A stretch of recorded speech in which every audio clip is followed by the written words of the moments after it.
आज हम करेंगे डिस्कस करेंगे थर्मोकेमिकल इक्वेशन, यानी what is meant by thermochemical equation. और एक चीज करेंगे हम डिस्कस यहाँ पर, हीट और एंथैल्पी ऑफ रिएक्शन और enthalpy change of reaction. So first of all will take thermochemical equation. So यहां पर मैं केमिकल इक्वेशन लेता हूं, केमिकल इक्वेशन और chemical reaction, balanced chemical reaction है ये। This is hydrogen reacts with oxygen, in 1 molecule of hydrogen reacts with half molecule of oxygen to give liquid water। ये physical state है, ये gas और ये लिक्विड। इसको हम ऐसे भी लिख सकते हैं इस रिएक्शन को, H2 gas plus half molecule, ये 1 molecule of hydrogen gas reacts with half molecule of oxygen gas to give liquid water। So along with this water this much amount of heat is evolved, ये 285.8 kilojoule पर मोल heat is evolved here. यहां पर इतनी energy evolve होती है। अब यहां पर जो वाली है, यहां पर हमने सिर्फ कर दिए quantity of reactants and products. यहां पर हमने डिफरेंट प्रोडक्ट्स और रिएक्टेंट्स की क्वांटिटीज हमने यहां पर इंडिकेट की है, 1 मोल, हाफ मोल, 1 मोल। यहां पर हमने एक तो क्वांटिटीज भी हमने यहां पर इंडिकेट कर दी डिफरेंट रिएक्टेंट्स और प्रोडक्ट्स की, उसके साथ साथ हमने यहां पर इंडिकेट कर दिया अमाउंट ऑफ हीट इवॉल्व्ड और एब्सॉर्ब्ड। सो यहां पर इतना हीट इवॉल्व होता है। अब एक बैलेंस्ड केमिकल इक्वेशन और थर्मोकेमिकल इक्वेशन में क्या फर्क है? A balanced chemical equation is said to be thermochemical। एक बैलेंस्ड केमिकल इक्वेशन तब थर्मोकेमिकल हो सकती है when it indicates not only the quantities of different reactants and products but also indicates amount of heat evolved or absorbed। यानी एक balanced chemical equation तब हो सकती है थर्मोकेमिकल इक्वेशन जब वो इंडिकेट करेगी क्वांटिटीज ऑफ रिएक्टेंट्स और प्रोडक्ट्स के साथ साथ अमाउंट ऑफ हीट इवॉल्व्ड और एब्सॉर्ब्ड। फॉर एग्जांपल यहां पर अगर मैं ले लूंगा ये वाली रिएक्शन, ये पहली वाली यहां पर सिर्फ इंडिकेट करती है, ये रिएक्शन जो ये केमिकल इक्वेशन है, it only indicates quantities of reactants and products, 1 mole, half mole, 1 मोल। अब ये वाले अगर हम लेंगे सो it is not a thermochemical, ये थर्मोकेमिकल नहीं है। अगर मैं ये ले लूंगा H2 gas plus half molecule water, 1 molecule of hydrogen, half molecule of oxygen gives 1 molecule of water। In addition to this water, it also gives 285.8 kilojoules per mole of heat। That means this much amount of heat is produced। इतना heat यहाँ पर produce होता है, यानी 285.8 kilojoules of heat is produced when 1 mole of hydrogen is reacted with half mole of oxygen। So this one, ये वाली reaction जो है इट इज अ थर्मोकेमिकल, ये थर्मोकेमिकल इक्वेशन है, क्योंकि यहाँ पर हमने रिएक्टेंट्स और प्रोडक्ट्स की क्वांटिटी के साथ साथ इंडिकेट उनकी जो क्वांटिटी हमने इंडिकेट की यहाँ पर रिएक्टेंट्स और प्रोडक्ट्स की क्वांटिटी के साथ साथ हमने यहाँ पर अमाउंट ऑफ हीट इवॉल्व्ड और एब्सॉर्ब्ड भी इंडिकेट की है। So this is thermochemical, this is not thermochemical, ये थर्मोकेमिकल है। अब ये थर्मोकेमिकल इक्वेशंस में हमें, यानी यहां पर हमें कुछ इसको हम ऐसे भी लिख सकते हैं, ये thermochemical equation. Let me take one more example. So if I take C2H5OH, ये इथेनॉल है, ये ऑक्सीडाइज होता है, ये लिक्विड है, ये ऑक्सीडाइज होगा, ये फिजिकल स्टेट इसका, ये ऑक्सीडाइज होगा। यानी 1 मोल ऑफ इथेनॉल, ये 3 moles of oxygen, we get carbon dioxide gas 2 moles plus we get 3 moles of water liquid। so with this ऐसे भी हम लिख सकते हैं del H, यहां पर ये एंथैल्पी चेंज यानी अमाउंट ऑफ हीट यहां पर इवॉल्व होगी, ये -1376 किलो जूल्स पर मोल। आप ऐसे प्लस भी कर सकते हो, या आप ऐसे भी लिख सकते हैं del H is equal to, so this is also thermochemical, क्योंकि यहाँ पर हमने इंडिकेट कर दिया अमाउंट ऑफ हीट इवॉल्व्ड भी, यानी कितना हीट इवॉल्व हो गया 136। इसका मतलब है 1 mole of ethanol when oxidized gives 1367 kilojoules of heat, उतना वो हीट देता है। नाउ सम कन्वेंशन, इसके जो थर्मोकेमिकल इक्वेशन है ना, we have to remember some necessary conventions। Number 1, जो यहां पर एक कोएफिशिएंट्स होते हैं ना, ये कोएफिशिएंट्स यहां पर इसका एक कोएफिशिएंट 1 है, इसका हाफ है, this indicates number of moles, ये number of moles है, not number of molecules. So this is convention. The coefficients of reactants and products here in thermochemical equations indicate number of moles, not number of molecules. One more convention. यहाँ पर जो exothermic reaction होगी, यानी when the heat is evolved, यहाँ पर del H इसको हम दिखाते हैं नेगेटिव साइन से, और अगर ये endothermic reaction होगी, यानी if the heat is absorbed, so उसको हम दिखाते हैं पॉजिटिव साइड से, ये पॉजिटिव साइड से दिखाते हैं इसको.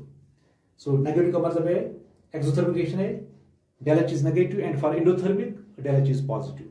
So this is the second and the third convention. Physical state of all the reactants and products must be mentioned. यानी जो फिजिकल स्टेट होगा इसका मतलब यहाँ पर हाइड्रोजन है, ये गैस है, यहाँ पर दिखाते हैं फिजिकल स्टेट, ये ऑक्सीजन है, गैस है, वाटर यहाँ पर बना जो ये लिक्विड है, एल से दिखाते हैं ये. सो फिजिकल स्टेट दिखाना चाहिए, गैस है, सॉलिड है या लिक्विड है, ये हमें दिखाना है. Physical state must be mentioned है, ये कन्वेंशन है. व्हाइल राइटिंग थर्मोकेमिकल इक्वेशन, जब हम लिखते हैं थर्मोकेमिकल इक्वेशन, उसमें फिजिकल स्टेट जरूरी मेंशन करना है. It is a convention. So one more, if the coefficients are multiplied और डिवाइडेड बाय सम नंबर, अगर हम कोएफिशिएंट्स ऑफ रिएक्टेंट्स और रिएक्टेंट्स जो होंगे, कोएफिशिएंट ऑफ रिएक्टेंट्स अगर होंगे या कोएफिशिएंट ऑफ सबस्टेंस अगर होंगे, अगर उनको हम करेंगे मल्टीप्लाई बाय सम नंबर और डिवाइड करेंगे बाय सम नंबर, उसी नंबर से अमाउंट ऑफ हीट इवॉल्व्ड और अब्सॉर्ब्ड को भी डिवाइड या मल्टीप्लाई करना है. यानी we have to divide the amount of heat evolved और absorbed by the same number. जिस नंबर से हम सबस्टेंस के कोएफिशिएंट्स यानी रिएक्टेंट्स और प्रोडक्ट्स के कोएफिशिएंट्स को मल्टीप्लाई करते हैं, डिवाइड करते हैं, उसी नंबर से हमें करना है अमाउंट ऑफ हीट इवॉल्व्ड और एब्सॉर्ब्ड को भी डिवाइड या मल्टीप्लाई. अगर हम रिएक्शन को रिवर्स करेंगे रिएक्शन, अगर हम रिवर्स करेंगे रिएक्शन, ये फॉरवर्ड में, इसको हम रिवर्स करेंगे, वाटर डिकम्पोज होता है, हाइड्रोजन और हाफ मॉलिक्यूल बनता है ऑक्सीजन, उसको हम रिवर्स करेंगे. रिवर्स रिएक्शन में डेल्टा एच जो होगा उसका साइन चेंज होगा, सिर्फ डेल्टा एच का साइन चेंज होगा, मैग्नीट्यूड जो होगा that will remain same, magnitude रहेगा सेम और साइन चेंज होगा डेल्टा एच का. डेल्टा एच को आपको पता है हीट चेंज है, एंथैल्पी चेंज है या एनर्जी, ये एंथैल्पी चेंज है. और एक चीज और है, यहां पर जो डेल एच वैल्यूज होते हैं, del H values, they are for the standard state of the substances. यानी जो भी हमें यहां पर डेल एच वैल्यू निकलता है, this is taken the value for the standard state. ये हम लेते हैं value for the standard state of the substance under standard conditions. Standard condition are 298 kelvin and 1 bar pressure. ये स्टैंडर्ड स्टेट स्टैंडर्ड स्टेट का substance हो गया pure states. यानी we take the del H value for the standard status here in when we write thermochemical equation, unless otherwise mentioned.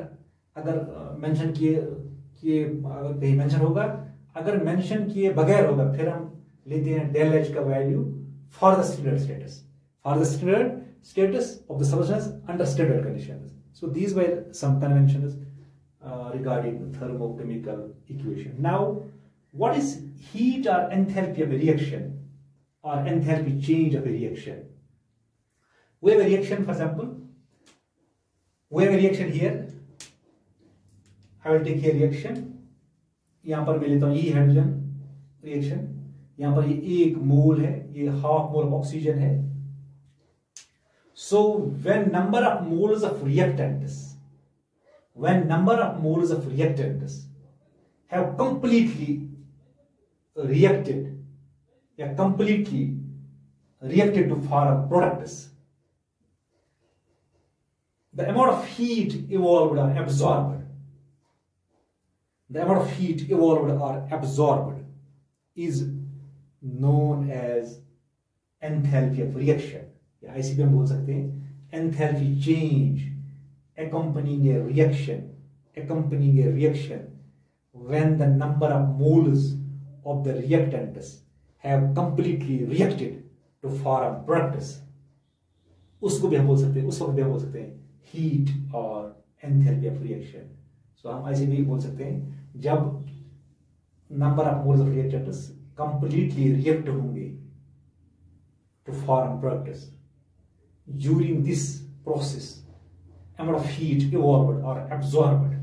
During this process, amount of heat evolved or absorbed is known as heat और enthalpy reaction, enthalpy of reaction उसको बोलते हैं।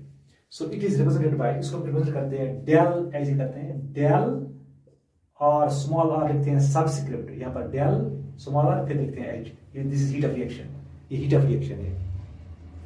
इसको हम लिखते हैं, इसको mathematic लिखते हैं sum of enthalpies of products minus sum of enthalpies of reactants, यानी हम करते हैं तमाम प्रोडक्ट्स की एंथैल्पी हम करते हैं जमा, फिर उसको प्रोडक्ट्स की हम करते हैं एंथैल्पी जमा, उनको हम करते हैं सेपरेट, फिर enthalpies of reactants, so we get del और एच।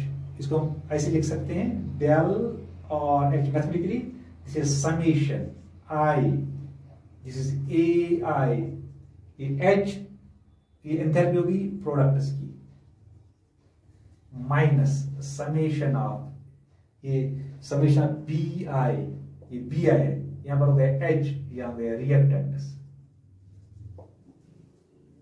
यहां पर जो समेशन है, समेशन, ये समेशन रिप्रेजेंट्स दिस सिग्मा, ये सिग्मा है, सिग्मा रिप्रेजेंट समेशन यानी सम ऑफ, और A1 और B1 जो है यहां पर AI और BI, these are the stoichiometric coefficients of products and reactants, यानी AI जो है these are the stoichiometric coefficients of products and BI जो है these are the stoichiometric coefficients of the reactants। For example यहां पर इसका stoichiometric coefficient 1 है, इसका हाफ है, इसका प्रोडक्ट यहां पर 1 है।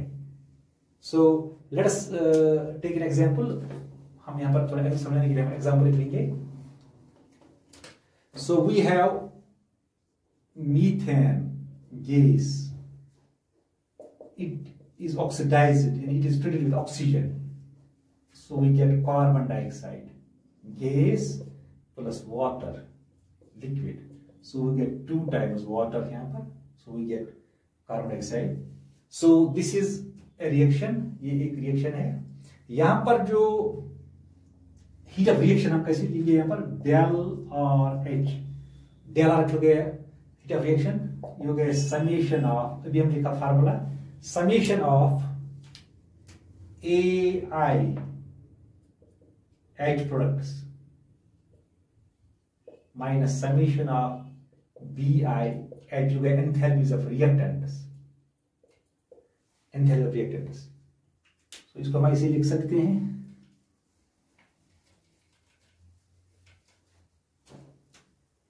यू गेट डेल और एच, इस रिएक्शन को हम अप्लाई करेंगे, सो विल गेट इन सबों की एंथैल्पीज हो गए एच एम, हो गए मोलर एंथैल्पी ऑफ प्रोडक्ट्स, ये molar enthalpy of products, product यहां पर है कार्बन डाइऑक्साइड और ये गैस है, और molar enthalpy of carbon dioxide which is a gas, plus ये एक टाइम्स है यहां पर, फिर 2 टाइम्स है यहां पर, 2 टाइम्स ऐसे लिखेंगे हम, molar enthalpy of water which is a liquid, ये लिक्विड है यहां पर, ऐसे लिखेंगे ब्रैकेट में, ये मोलर एंथैल्पी ऑफ वाटर जो लिक्विड है, हो गया प्रोडक्ट्स का, हो गया ये हो गया प्रोडक्ट्स, क्योंकि यहां पर 2 ही प्रोडक्ट थे। अब यहां पर ए आई, इस केस में ए आई 1 है, इस केस में ए आई जो है दैट इज 2, इसका जो स्टोइचोमेट्रिक कोएफिशिएंट वो 2 है, इसका स्टोइचोमेट्रिक कोएफिशिएंट 1 था, स्टोइचोमेट्रिक कोएफिशिएंट इसका 1 था, इसका 2 है। सो अब हम ये हो गया प्रोडक्ट्स का, अब हम माइनस करना है हमें समेशन, अब माइनस ये रिएक्टेंट्स है, अब हम लिखेंगे H M molar enthalpy of ये मीथेन का हम लिखेंगे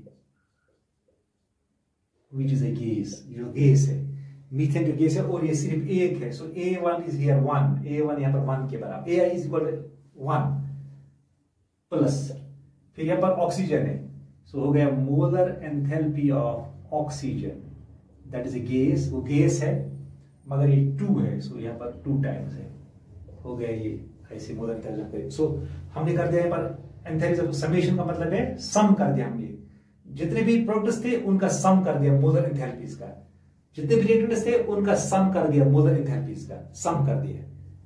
सो HM यहां पर HM जो है ये मोलर एंथैल्पी है, मोलर एंथैल्पी यानी एंथैल्पी पर मोल, ऐसे हम निकाल सकते हैं इसका, इस रिएक्शन को हम अप्लाई कर दे, ऐसे हम निकाल सकते हैं, इसका वैल्यू हम निकाल सकते हैं, इनका वैल्यू सब्स्टिट्यूट करेंगे, इनका वैल्यू करेंगे सब्स्टिट्यूट, इसका वैल्यू, इसका वैल्यू, इसका हर एक का अपना एंथैल्पी का वैल्यू होता है। कार्बन का अपना होगा, वाटर का अपना होगा, मीथेन का अपना होगा, इसका अपना होगा। इनको आप यहाँ पर इनका न्यूमेरिकल वैल्यू होगा, उनको जमा करने के बाद you will get del R H, आपको मिलेगा डेल आर एच।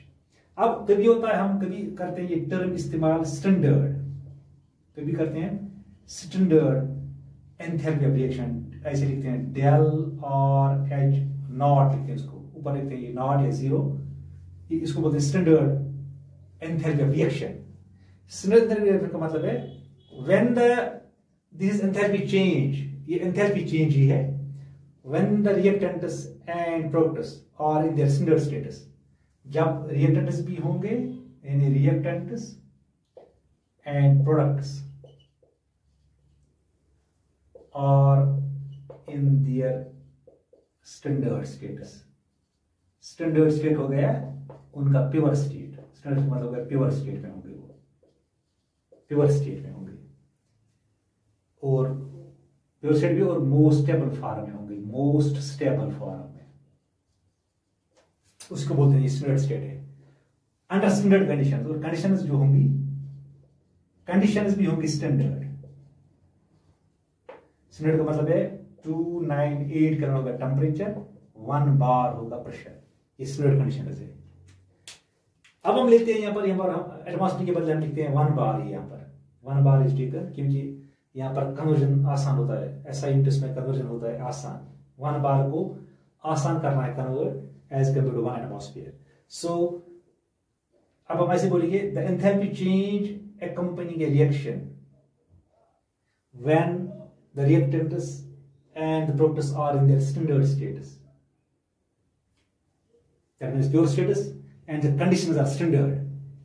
उस वक्त जो एंथैल्पी चेंज आएगी, उस वक्त जो एंथैल्पी चेंज आएगा, that is called standard enthalpy change of reaction, उसको बोलते हैं standard enthalpy of reaction. So simple terms में सो एंथैल्पी ऑफ रिएक्शन और स्टैंडर्ड एंथैल्पी ऑफ रिएक्शन में ज्यादा फर्क नहीं है। स्टैंडर्ड एंथैल्पी हम तब बोल सकते हैं when the reactants as well as the products formed are in the standard status under the standard conditions, और कंडीशंस भी स्टैंडर्ड होंगी 298 केल्विन और 1 बार प्रेशर। उस वक्त जो एंथैल्पी चेंज आएगी ड्यूरिंग द रिएक्शन या during the process, that is known as standard enthalpy of reaction, उसको हम रिप्रेजेंट करते हैं डेल आर एच नॉट से।